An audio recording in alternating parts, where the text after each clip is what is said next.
It can be kind of scary and a little bit daunting when somebody first sits in your chair. And I just kind of want to explain a little bit of theory. No matter where you're starting at in your bridal hairstyling journey, you may already know some of these things, especially if you have been through cosmetology school. If you have been working with hair for quite some time, you may already know some of these things. But I just want to give you a very short, brief overview of some things that are essential when it comes to bridal hairstyling. So where do I even start? All right. Whenever somebody sits in your chair, you need to ask yourself, what's the goal and what's their hair type? AKA the goal. What do they want? What style do they want? They sit down in my chair and they show me their inspiration picture. What style do they want? What are we going to be trying to achieve today? And then how am I going to achieve that will depend on what kind of hair they have, how long it is, how short it is, what their hair type is like. So if is it naturally really hydrated? Is it dry? Is it thick? Is it thin? Is it fine? Is it medium or coarse? Like all that's going to make a difference. So there are a variety of hair types. I know that there's like a ton of different charts out there. You've probably heard it all before, from like type 1A, pin straight hair, AKA my hair, hopped out of the shower, immediately pin straight, no volume. Typically this type of hair is also fine or it's silky, it's just straight. And then you go through the scale all the way to your like type 4C hair, kinky, coily, all kinds of stuff. But here's what you actually need to know about all that stuff. I don't want you to freak out when somebody gets in your chair and you're like, I'm supposed to know the hair type. Is it like, it's kind of wavy? What is that? Like, don't focus too hard on what their exact hair type is. Most people don't actually even know what their hair type is. And some people can have multiple different hair types on their heads. Especially curly girls, they got all different types of curls and different types of hair on their head. So here's what you actually need to know. You need to know, is it dry or is it hydrated? Because that's going to determine what you need to do. So every type of hair from straight to kinky or coily every single one of them has levels of how dry it is and how hydrated it is. So once you know the goal, like what style do they want, and once you know the hair type, does it lean more dry? Does it lean more hydrated? That will determine what three things you need to do. You need one, it'll determine what tools you need. Two, it'll determine what products you need. And three, it'll determine the technique that you're going to use to achieve that style. So the first thing is tools. What tools am I going to need? When somebody sits down in your chair, am I going to need, you're probably going to need a crimper for anything that isn't already like naturally very like coarse or super duper kinky. You're going to probably need a crimper. Do I need a curling iron? What size curling iron? Do I need hair padding? Do I need a topsy tail? Do I need my elastics? And then products. What products do I need? Do I need more smoothing products or am I going to need more texturizing products? What strength of hairspray for their hair? You know that if they do have very fine, feathery type of hair, you're probably just going to need a medium hold. And then you could just set it later on with some stronghold if you need to. But other than that, you're probably going to be using stronghold hairspray for the most part. But do you need more texturizing products or smoothing products? And then the technique. If curling, do I do a barrel curl or twist wrap curl? How am I going to style this curl? So once I've already curled it, how am I actually going to pull it apart and style it? Do I need to create a lot more detail and pull up more visible texture? So if their hair is naturally dark or all one color hair, if they don't have highlights in their hair, if they don't have already like blonder type of lighter hair, you're probably going to pull out a lot more detail, a lot more texture. Do I need to even curl the hair if this is like an updo or before creating a pony or doing a big braided style? Like, am I even going to need to curl or turn on my curling iron? I can probably just turn it on later when it comes to like face framing and things like that, but I won't need it to start off with. All of this stuff, so you know, is also going to be a little bit repetitive, and that's okay. I just want you to get familiar with it and like memorize what to do. So as I'm actually going to be teaching you the different styles and we're going to be going in depth, a lot of things you're going to be like, she already said that, but that's okay. Again, I just want to get it. I want to create new habits.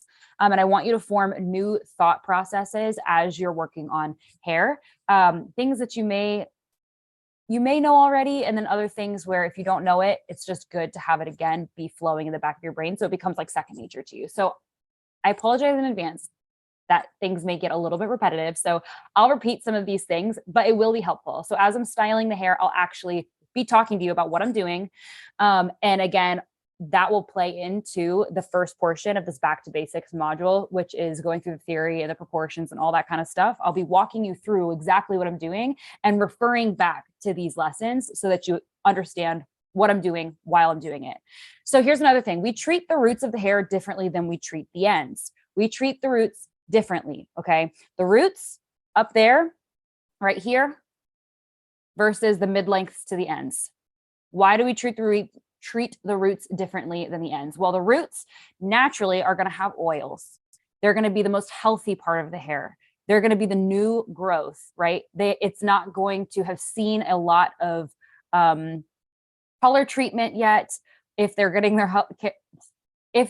their hair color treated, it's also not going to have received a lot of damage from just being there for a long time like the rest of your hair does. Like, it's new growth. So it's going to be the healthiest. It's going to be the most hydrated hair.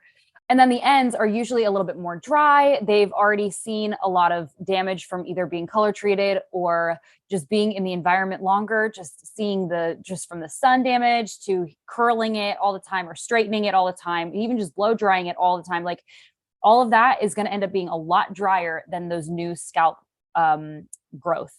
So your roots, we already know we're going to need a lot more texture products for the most part. We're going to need more texture products. We're also going to need more drying products. So your dry texture spray, your dry texture powder, your powder pump that you'll be placing just to get it to be more textury and give it more grit. Same thing with the crimping.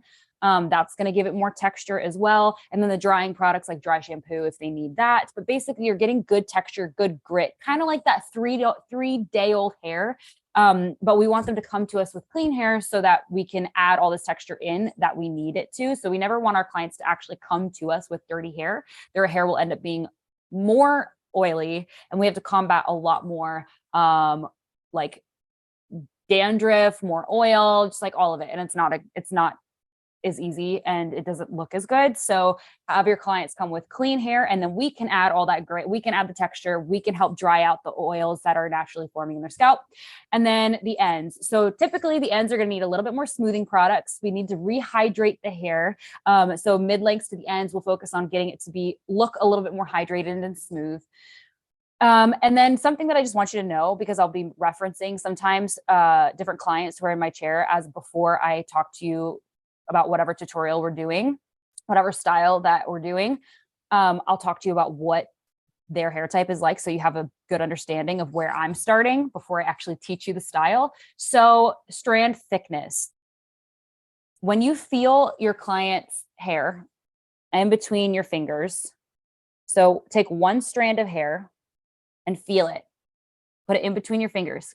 Can you feel it? Even just test out your own hair if you don't know. Just feel that one strand. And you don't have to rub back and forth, but when it's in your finger, can you feel it in between your fingers? If you can, it's probably medium to coarse. If you can't feel the strand of hair that's in between your fingers, then it's fine. It's fine strands. But here's the thing.